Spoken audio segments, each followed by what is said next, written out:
Olha, pessoal, eu vou retomar aquelas considerações sobre arte pré-história e arte do período pré-histórico. Eu acho que nós já conversamos a esse respeito que esse termo arte para o período anterior ao século XVIII é um tremendo anacronismo, quer dizer, isso não se aplica à pré-história, porque nós não sabemos qual é o significado, ou quais são os significados que os artistas pré-históricos deram àquelas figuras. Mas, como nós estamos conversando com pessoas do século XXI, que esse termo arte faz todo sentido, então nós vamos incorrer nesse anacronismo e a gente vai se referir à arte pré-histórica, tá legal? Mas eu faço a ressalva, a gente não sabe qual é o significado que essas imagens tinham por aqueles povos de artistas que gravaram essas imagens, no nosso caso específico, nas paredes das cavernas, tá legal? É isso que nós vamos ver hoje. O que ocorre é que há sítios pré-históricos no mundo inteiro, quer dizer, há sítios pré-históricos no Brasil formidáveis. Eu acho que eu citei como exemplo o sítio pré-histórico da Serra da Capivara, no Piauí, que é o que tem o maior número de pinturas e gravados do mundo, que está efetivamente no Brasil, que é lá a Serra da Capivara, lá no Piauí, tal, que é dirigido pela Niede Guidon. Então, há sítios pré-históricos no mundo inteiro. No entanto, como esses sítios pré-históricos estão no globo, espalhados no globo, eu escolhi para falar sobre a arte pré-histórica a chamada arte pré-histórica franco-cantábrica. O que significa arte pré-histórica franco-cantábrica? Porque ela está justamente na região noroeste da Espanha, ali nos Montes Cantábricos, na região da Espanha, que fica justamente aqui, ó, vocês estão vendo essa região aqui? Esse aqui chama-se o Golfo de Biscaia, o Golfo da Biscaia. Aqui são os Pirineus, estão vendo essa mancha branca? Porque nesse período, no período em que essas artes foram pintadas e gravadas nas paredes dessas regiões, era chamado período da última glaciação. Então, o clima era muito semelhante ao clima atual dos países nórdicos, ou do Alasca, quer dizer, era extremamente frio tal. A partir de 10.000 a.C., houve um aquecimento geral, e aí, em algumas regiões do globo, etc., tal, o período paleolítico foi substituído pelo neolítico. Então, essa arte pictórica franco-cantábrica, ela se encontra aqui nessa região, essa região atual da Espanha, isso aqui é a Espanha, atualmente, tá legal? E aqui é a França, e aqui é aquela cadeia de montanhas que separa a Espanha da França, não é? É desnecessário dizer que Espanha e França é um vocabulário moderno, isso efetivamente não existiam. Pois bem, olha, o que ocorre é que esses pontinhos vermelhos aqui que vocês estão vendo são sítios pré-históricos dessa região, quer dizer, há muitas cavernas efetivamente nessa região, tanto do lado da Espanha quanto do lado da França, tá certo? Bom, e por que se chama sítio pré-histórico franco-cantábrico ou arte pré-histórica franco-cantábrica? Porque há muitas semelhanças entre esses objetos artísticos e essas figuras e essas pinturas, desenhos e gravados em todas essas regiões que estão marcadas por essas bolinhas vermelhas. Elas são muito semelhantes, é um tipo de arte, parece que houve uma unidade cultural aí e uma unidade artística efetivamente nesse território. É por isso que é chamado de arte franco-cantábrica. Então aqui, olha, aqui são os Montes Cantábricos na Espanha, tal, isso aqui é o rio Garonne, na França, o rio Garonne que se passa em Bordeaux, ele tem alguns afluentes aqui, entre os quais o Dordogne e o Lot, e o rio Lot, que é justamente o afluente do Garonne. Então, nessa região aqui, da bacia do Garonne, e nessa região aqui, olha, justamente o noroeste da Espanha, tal, nos Montes Cantábricos, que apareceu esse tipo de arte, a arte franco-cantábrica, a arte pré-histórica franco-cantábrica. E quais seriam os traços dessa arte pré-histórica franco-cantábrica? O que definiria justamente a arte franco-cantábrica? Bom, primeiro, é ela que eu vou me referir. Como eu disse para vocês, a gente poderia ter escolhido tal, porque é arte pré-histórica no mundo inteiro, no globo inteiro, e poderia ter escolhido até um tema de uma arte pré-histórica que está em território brasileiro, que é justamente a Serra da Capivara. Mas nós escolhemos aquela ali, é sobre ela que nós vamos falar, por uma razão muito simples, devido à extraordinária unidade estilística e de motivos existentes nesse território, na arte franco-cantábrica. E quais são efetivamente essas características? Características são as seguintes. Primeiro, é um extraordinário naturalismo anatômico, é um realismo realmente fabuloso na retratação dos animais. Então essa é a primeira característica, tá legal? E nós vamos ver tanto do lado espanhol atual quanto do lado francês, tal como os animais eles são retratados de uma maneira muito realista. E por outro lado, uma própria predominância desse tema, quer dizer, os pintores pré-históricos franco-cantábricos foram os maiores animalistas da história, quer dizer, o maior conjunto de pinturas sobre animais na história, inclusive nós podemos incluir até as manifestações culturais e artísticas contemporâneas, foram esses artistas franco-cantábricos. Então, praticamente não há representação de seres humanos, são basicamente animais, há efetivamente algumas exceções, e eu vou mostrar para vocês uma exceção que se encontra na caverna de Lascaux, em que há a representação de um xamã em êxtase, de um feiticeiro, o êxtase de um feiticeiro, que está na caverna de Lascaux, mas ele é praticamente exceção, quer dizer, é uma predominância extraordinária de representação de animais. Esses animais, eles são simultaneamente animais polares, a região era realmente muito fria, e os animais que atualmente nós chamamos de animais de clima tropical. Por exemplo, rinocerontes, tá legal? Tigres, esses animais que atualmente se encontram justamente nessa latitude de clima tropical, eles estavam misturados naquela época com animais polares. Tá? Então tem essa característica. Então, eram bisões, eram auroques, que eram praticamente um antepassado dos bois, renas, tanto que esse período também é chamado de período da rena, tá certo? E aí todos esses animais, cervos, tá legal? Vocês verão, eu vou mostrar para vocês cavalos, muitas representações de cavalos, sobretudo em algumas cavernas específicas, tal, mas havia aí uma mistura entre animais polares e animais de clima tropical atualmente, tá certo? Então, era justamente uma grande predominância, quer dizer, qual é o motivo que predomina na arte franco-cantábrica? O motivo é a representação dos animais, tá legal?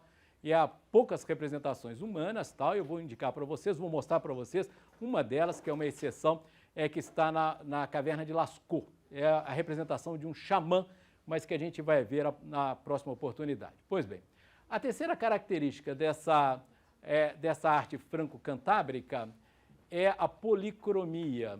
Há quem diga que no caso específico de Altamira seja a bicromia, porque eles vão usar sobretudo as diversas tonalidades de ocre e de preto. De qualquer maneira, esses animais são pintados em algumas cavernas com muitas cores, tá legal? Então, tem efetivamente esse traço da policromia. Grande parte desses animais representados nessas cavernas, nessas artes rupestres, eles foram gravados ou pintados ou desenhados no período da pré-história que se chama madaleniano. Qual é o período madaleniano? Que ele começa em torno de 18.000 a.C., vai até 10.000 a.C. Então, há uma datação aí que era extremamente aproximada, etc., tal, que é feita com carbono 14. No caso específico da caverna de Altamira, que nós vamos ver hoje, como eles utilizavam o pigmento, que era o carvão de madeira. Se os caras conseguirem o pigmento, o preto, da onde vem o preto? O preto era madeira calcinada. Como na realidade eles usavam esse pigmento para representar os bisões nas paredes de Altamira, se os caras conseguirem um pedacinho desse pigmento, tal, eles conseguem fazer ali o cálculo do carbono 14, porque é possível fazer carbono 14 com ossos calcinados, tal, madeira, etc., tal, mas com rocha não. Como eles usaram esse tipo de pigmento, quer dizer, o pigmento foi a madeira, o pigmento escuro foi a madeira queimada, então foi possível, no teto de Altamira, chegar a uma datação bem aproximada. É possível que essas pinturas tenham sido ali gravadas, ou pintadas, ou desenhadas a partir de 17.500 a.C., tá certo? Então, esse é o período ali da arte franco-cantábrica. E, finalmente, um outro traço da arte franco-cantábrica, da pintura pré-histórica franco-cantábrica, é que as figuras são isoladas. Quer dizer, não há... Isso, evidentemente, é motivo para grande discussão, mas não há o princípio da composição. Quer dizer, se o artista pensasse a figura nela própria e a própria linha determinasse o espaço da figura. Eu vou mostrar isso quando a gente começar a observar as figuras aí de Lascaux, Altamira e tal, e de uma outra grota também que fica nesse território franco-cantábrico, mas do lado da França, que é a grota de Pechmerle. Eu vou mostrar, na realidade, uma figura de Pechmerle, eu vou me concentrar sobretudo em Altamira e em Lascaux. Em Altamira, mais na chamada Capela Sistina de Altamira, que é o teto de Altamira, tá legal? Do teto de Altamira, e ali é onde se encontra a sala dos policromos. Policromos são os animais com predominância de bisões, os bisões de várias cores. Mas, como eu disse para vocês, há uma discussão a esse respeito. Tem gente que fala que ao invés da policromia é mais uma bicromia, porque é uma predominância de ocres, tonalidades de ocres e de cores escuras, e do preto. Bom, então é isso. Então, esse é o território franco-cantábrico, essa é a arte franco-cantábrica, ela que se encontra aqui. Vocês estão vendo esse verde mais claro, certo? Porque nesse período, no período de glaciação, o Golfo de Biscaia, na realidade, aqui, ó, a terra entrava mais para o mar. Depois, com o degelo, essa parte aqui, estão vendo? Essa parte mais clara, esse verde mais claro, tal, foi invadido pelas águas do mar. É por isso que tem essa cor mais clara. Você tem um verde mais escuro e um verde mais claro. Aquele verde mais claro era a terra que avançava sobre o Golfo. Mas isso é nesse período, no período de glaciação. A partir de 10.000 a.C., com o aquecimento global, na realidade, aquele pedaço ali, aquele verde mais claro, ele foi invadido pelo mar, tá certo? Então é isso, é por isso que tem aquele verdinho claro, tem essas bolinhas vermelhas, tem aquele branco ali que são os Pirineus, que separam justamente esse território francês atual do território da Espanha. Mas isso aí é a impressão que a gente tem que formava uma unidade artística, uma unidade cultural, devido às características às quais eu me referi agora há pouco. Pois bem, o que ocorre é que a pintura pré-histórica franco-cantábrica, está aqui, ó, é justamente a caverna de Altamira. Altamira é uma das cavernas no complexo de cavernas cantábricas. Quer dizer, Altamira é efetivamente uma delas. Há várias outras. Mas é claro que isso aqui é um curso de graduação, não vou falar uma coisa muito especializada sobre a arte pré-histórica. Eu vou mostrar basicamente uma sala de Altamira, que é a sala dos policromos. Mas Altamira não está isolada ali nos Montes Cantábricos, tá certo? Nem Lascaux está isolado lá no território francês, do lado francês. Há várias outras cavernas também naquele território. O que ocorre é que a caverna de Altamira, a grota de Altamira, ela é relativamente curta, ela não é muito comprida. Ela tem somente 270 metros de comprimento, tá legal? E ela está dividida efetivamente nessas partes aí. Os homens pré-históricos, a sociedade pré-histórica, quer dizer, como eles eram caçadores e coletores, eles eram nômades ou seminômades.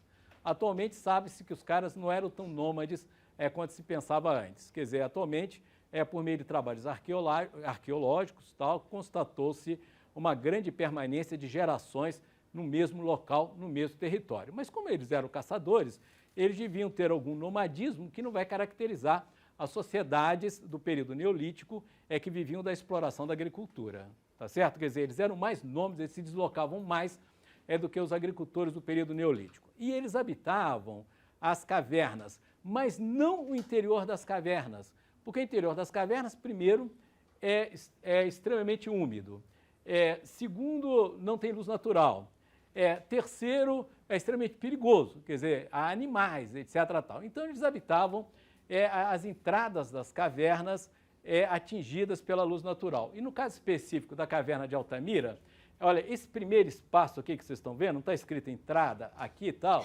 é aqui que os povos dessa região habitavam, justamente essa entrada. E aqui nessa entrada, nessa sala, que é chamado de átrio, uma expressão da igreja, aquela parte inicial da igreja, ali o átrio, não há nenhuma pintura, não há nenhum trabalho artístico nesse espaço em que os caras efetivamente residiam. Eles habitavam. Aí entra a luz natural, etc.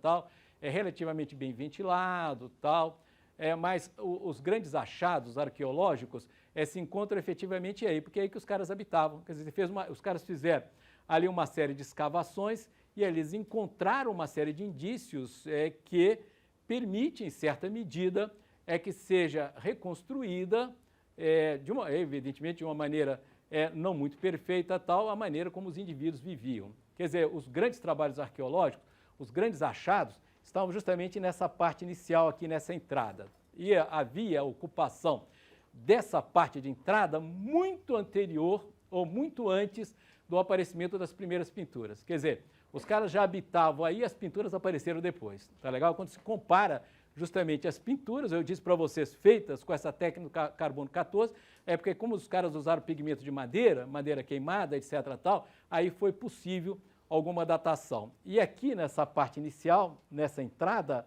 para trabalhos arqueológicos, os caras conseguiram chegar aí também a algumas datações e perceberam que já havia ocupação aí muito antes do aparecimento daquelas pinturas. Pinturas ou gravados, porque os caras faziam efetivamente incisões ali na parede calcária. Eu acho que eu esqueci de dizer isso. Uma das características também da arte, arte pré-histórica franco-cantábrica, é que é uma arte na parede das cavernas e as cavernas são calcárias. Como elas são calcárias, isso permite efetivamente que você faça incisões nas paredes, com um buril extremamente cortante, que era uma pedra chamada sílex. O sílex corta muito legal. Se um sílex pontiagudo e tal, você consegue fazer grandes incisões nas paredes, tá bom? Então é isso. Tá. Então, olha, o que ocorre é que logo após o átrio, aqui esta é a sala sala policromada, é a chamada Capela Sistina da pré-história. Imagina o termo, a expressão. É porque as pinturas estão efetivamente no teto. São pinturas no teto, é a sala dos policromos, é a sala dos bisões, há uma predominância de bisões, são 16 bisões vermelhos e um bisão preto. Essa efetivamente predomina outros animais. Há também as servas, como você sabe, é a fêmea do cervo, não é isso? Tal, são o viadinho, que é o cervo, ele é a fêmea dele, a serva, então há imagens aí de pelo menos 2 servas, tal, ou 2 cervos, e algumas imagens de cavalos. De fato, há uma imagem de um cavalo e uma cabeça de cavalo, né? e há 2 javalis nas 2 extremidades. Então, na sala dos policromos, é justamente nisso daqui, nesse espaço aqui que vocês estão vendo, no teto desse espaço, predominam as representações de bisões. Há uma predominância de bisões com javalis, cavalos e cervos, tá bom? Bom, aí depois, aqui há um conjunto de galerias, tal, e todas essas galerias interiores, elas são também decoradas, há gravações, há pinturas, etc. tal. E aqui justamente essa aqui, a grande sala do buraco. Vocês estão vendo ali a expressão La Joya em espanhol? É a sala do buraco, que é a maior dela. A sala do buraco, ela precede a cauda de cavalo. Aqui a cauda de cavalo, estão vendo esse pequeno corredor aqui, que tem no máximo 2 metros de largura, e aqui na cauda do cavalo há também ali algumas pinturas. Mas as pinturas, digamos o seguinte, as obras-primas, elas se encontram na sala policromada. O que torna a Altamira efetivamente conhecida é a sala policromada. Embora, tanto na sala do buraco, quanto na cauda de cavalo, quanto naquelas galerias ali, ó, tá vendo? Há também representações figurativas, há também representações plásticas, tá bom? Então é isso. O que ocorre é que a Altamira, a grota de Altamira, ela fica perto de uma pequena cidade ali nos Montes Cantábricos, uma cidade não, um pequeno vilarejo nos Montes Cantábricos que chama-se Santa Helena del Mar. De Altamira até Santa Helena del Mar tem basicamente 2 quilômetros. E Santa Helena del Mar, apesar do nome, chama-se Santa Helena del Mar, está a 5 quilômetros do mar, quer dizer, não está muito próximo ao mar. 5 quilômetros do mar é Santa Helena del Mar. E Santa Helena del Mar foi construído um museu que se chama Neo Cueva, que é extraordinário, já que a grota de Altamira está fechada à visitação pública, tal, porque as pinturas estavam sendo extremamente degradadas, etc., tal, pelo afluxo extraordinário de turistas, quer dizer, um número brutal de turistas que procurava a grota de Altamira. Então, em Santa Helena del Mar foi aberto a Neo Cueva. Você tem a Cueva de Altamira e a Neo Cueva ali de Santa Helena del Mar. E eles reproduziram justamente as pinturas que estão na Cova de Altamira. Eu não sei se isso continuou, se mudou tal, mas no final do dia eles sorteavam. A gente guardava um ticket e a Neo Cueva guardava o ticket. E aí depois tinha um sorteio. As pessoas sorteadas no dia seguinte teriam o direito de entrar na cueva propriamente dita, que era a Cueva de Altamira, que era o grande lance, né? O grande frisson é você ir justamente no original. mas as reproduções realmente são extraordinárias, que fica em Santa Helena del Mar, ali na Neocueva. Altamira está em torno de 35 quilômetros da cidade maior, que é ali a Santander, que também está no Montes Cantábricos, tal. 35 quilômetros de Santander, ela está muito próxima a Santa Helena del Mar, e Santa Helena del Mar, apesar do nome, não está à beira-mar, está a alguns quilômetros ali do mar e da praia. O que ocorre é que a descoberta da cueva de Altamira, da grota de Altamira, ela se deu por um acaso. Todos esses sítios arqueológicos foram encontrados muito recentemente. No caso específico de Altamira, em 1878. O mais antigo sítio arqueológico da região encontrado foi em 1860. Olha como é recente. Lascaux, eu vou mostrar justamente a grota de Lascaux, que é formidável, que é extraordinária, tão extraordinária quanto a Altamira. Lascaux foi encontrada em 1940, portanto, no início da Segunda Guerra Mundial, na França. Também por acaso, todas elas foram encontradas por acaso. E a Serra da Capivara no Brasil. Os trabalhos na Serra da Capivara só começaram em 1970. É muito recente, né? Os trabalhos são muito recentes. De tal maneira que toda essa arte pré-histórica, esse sítio pré-histórico, o trabalho com a arte pré-histórica é extremamente recente. No caso específico de Altamira, foi mais uma vez um acaso. Quer dizer, em 1860, um caçador estava andando ali por aquela região próxima a Santa Helena del Mar e novamente tem a história do cachorrinho. Essa história vai se repetir com Lascaux. O cachorrinho dele persegue um coelho e entra num buraco. E aí ele fica preocupado, etc. tal, e aí procura o cachorrinho e ele percebe que tem uma fenda, e ali nessa fenda, ali naquele território, há uns gravados. Mas ele não entra, esse caçador não entra. É porque no século XI a.C., em 11.000 a.C., 11.000 a.C., não no século XI a.C., em 11.000 a.C., houve um desabamento e uma pedra, ela fechou a entrada da cueva de Altamira. É claro que foi um acaso providencial, porque como a grota ela ficou fechada e, portanto, não tinha luz internamente, tinha pouco oxigênio, isso, quer dizer, esse fenômeno natural, ele manteve a alta qualidade das pinturas, o brilho das pinturas. Pois o que realmente faz com que as pinturas tenham aquele brilho formidável, extraordinário? É que houve um processo de conservação natural, houve um museu criado pela natureza. Como é muito escuro, e efetivamente não há muito oxigênio, então as pinturas não passam por processo de degradação dados pela atmosfera. E por outro lado, o terreno é calcário, e aí você tem uma infiltração de água, e a água cobre as figuras e cria uma camada cristalina sobre elas, que efetivamente as protege. Aí quando os caras começaram a perceber que milhares de turistas invadiam, os verdadeiros visigodos, vândalos, etc., invadindo esses espaços interiores, eles perceberam que as pinturas estavam se degradando, aí eles fecharam. Em Altamira ainda havia, agora eu não sei, ainda havia essa possibilidade de você conseguir ser sorteado no final do dia e poder visitar a grota de Altamira. Em Lascaux é impossível. Em Lascaux também foi feita uma neocueva, só que a expressão não vale para francês, né? Foi uma nova cova em Lascaux e você só tem acesso à cova, ao museu construído bem recentemente, se não me engano, esse museu foi construído em 1963, e a grota de Lascaux, ela só é aberta para especialistas, estudiosos, mesmo assim, com muitas restrições.